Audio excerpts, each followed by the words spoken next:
I've been engaged with new teachers at the University of British Columbia for a few years now. And one of the things that I do when I go in to talk to these new teachers about is the research.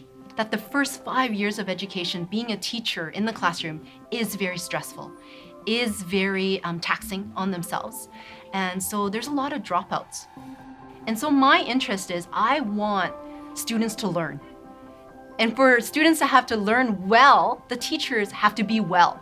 And so for teachers to be well, we have to talk about this.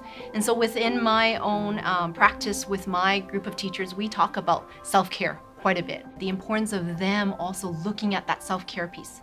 And it could be something different. For me, it's painting and drawing. For somebody else, it could be gardening and working with the soil.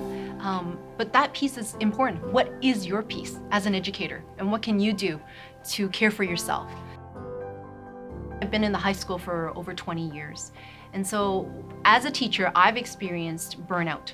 And so what we've done in the past that's been very effective is scheduling.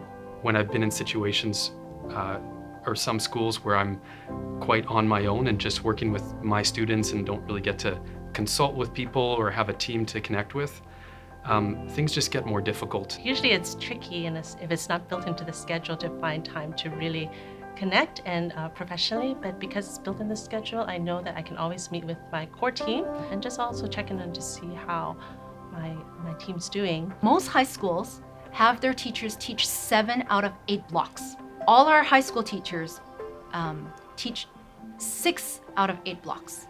And 1 out of those 8 blocks is actually a block which we call a portfolio. So we collaborate together and we say, what gives you a lot of joy?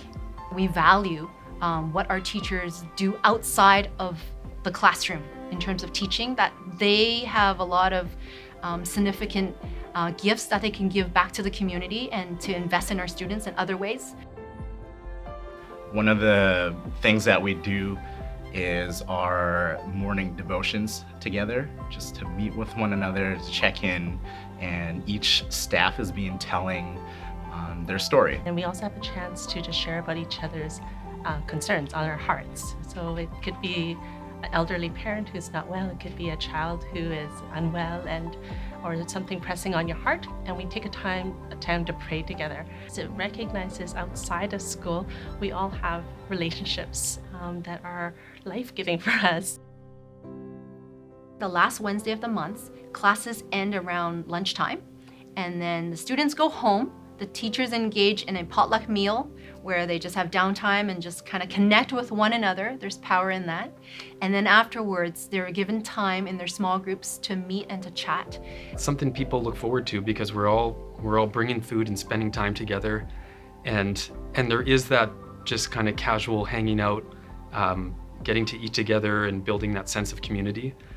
That moves into us talking about more formally talking about things going on in the school. And I don't think that the same conversation could have happened if it was 4:30 after a long school day. And so being able to have that conversation at 1:30 in the afternoon when they're well fed and they're actually time and space for that gave opportunities for teachers to reflect on their own practice.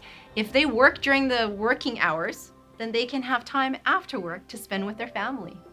If they work during the 5 days that we have, then Saturday and Sunday can be invested into different communities and things that give them life and joy.